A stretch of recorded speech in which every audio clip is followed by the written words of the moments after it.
Good day, campers. This video covers the installation of the Dutch Aire 12-volt dual compressor cooling unit from JC Refrigeration for the NorCold 2118 RV refrigerator.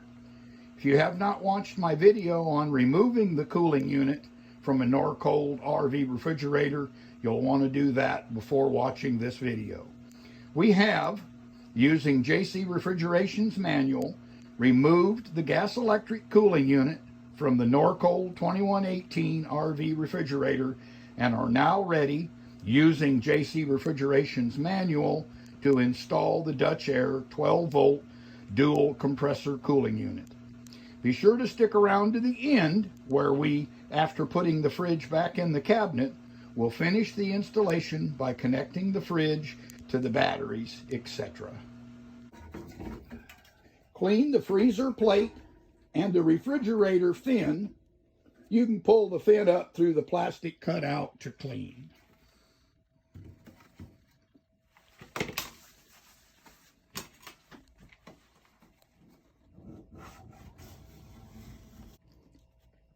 Make sure there is no excess foam protruding along the edges of the box. Trim and clean everything so the new unit will sit nice and flush. Installing the fin fan has two options. I choose option 1. Option 1 says set the fin fan into the refrigerator fin opening, making sure it's somewhat secured to a shelf for now, leaving enough wire inside and also enough on the bottom to hook up with later. The fin fan wires will route out the bottom.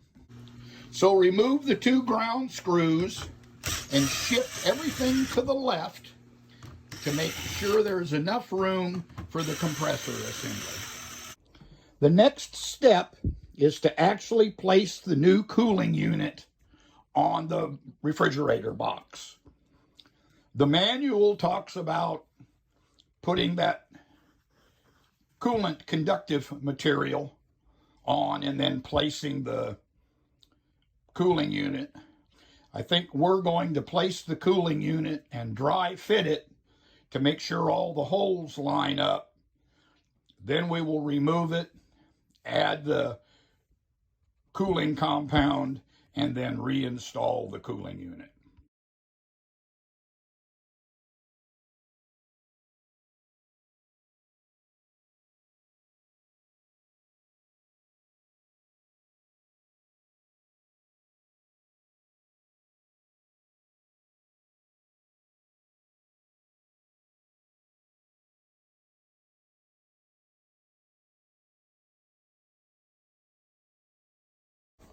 Now that the cooling unit is in place, we need to get the screws started, and then we can pull it up tight. Once you have all the screws in the freezer, you can then put in your self-tapping screws and stand the refrigerator up.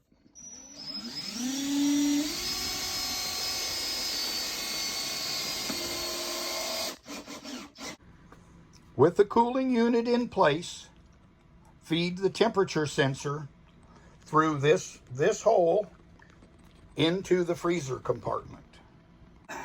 And install the last of the freezer screws. Then you can do the refrigerator fin. And once the sensor's inside, install it into the clip. Install the clip on the shelf. And now you can install the fin screws. Because there was not one, we've added an extra mounting hole on this side of the compressor bracket. Next thing we want to do is we want to use the can of great stuff that came in the kit to fill in the gap between the upper part of the cooling unit and the refrigerator box.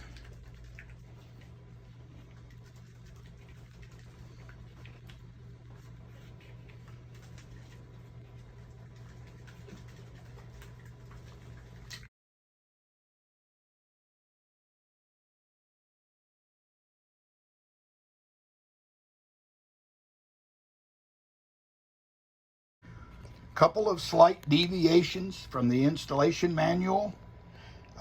There is no pre-drilled hole on this side of the compressor bracket, and that seemed a little loose to us, so we've added an extra mounting screw on this side. The other one is that the instruction manual shows the drip cup sitting right here, but they have since changed the design on this frame apparently, because the picture doesn't show a lip, but this frame has a lip. So I've mounted my cup up here and cut the hose a little bit shorter. Mount the control board using the supplied self-tapping screws. Mount the freezer compressor control using self-tapping screws.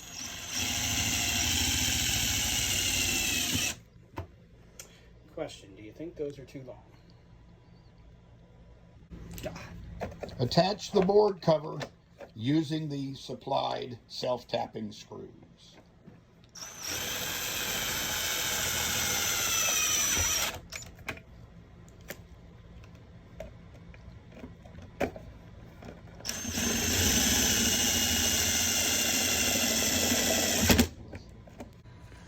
You have two main wires with 3 labels each. The igniter simply plugs into the igniter terminal on the control board. The black wire with the ground terminal gets grounded out to the box using a self-tapping screw. Enough room here. And that. Cut that a little bit.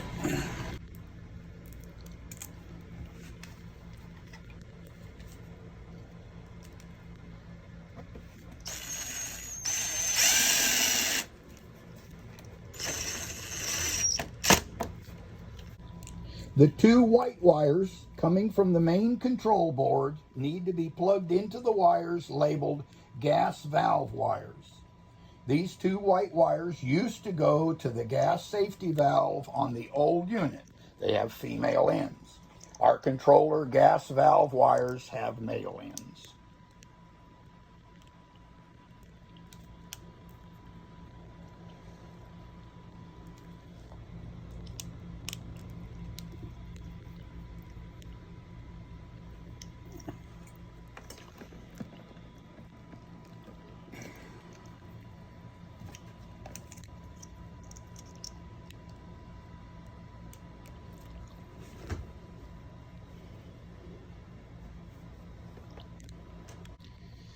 Locate the red and black fan wires coming out of the control board. Cut them back, strip off roughly 1/4 of an inch. We're going to insert those into the Wago connectors.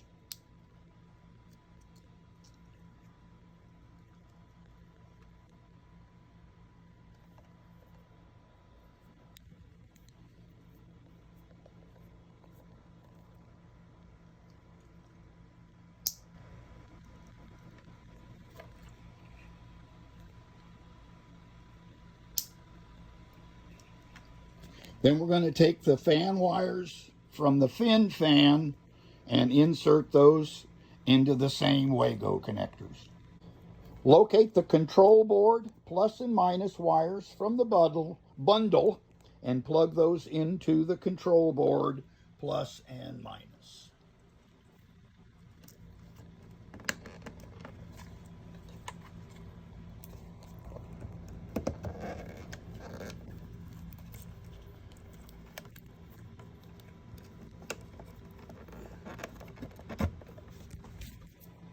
Oops.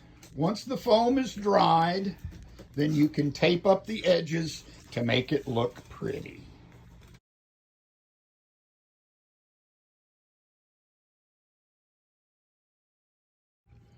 So the last thing we need to do is connect power. Then we need to clean up and tie wrap all the wiring, and we're ready to test the refrigerator. Now that the refrigerator is back into its cabinet, we have cleaned up and bundled all the wires together. My particular RV had a 12 gauge wire to power the refrigerator. That was not enough, so we had to route a new separate 10 gauge wire, which I wired through a 15 amp fuse directly to the batteries. Hopefully your upgrade goes as smooth as ours did. And as always, thanks for watching, and remember to like and subscribe.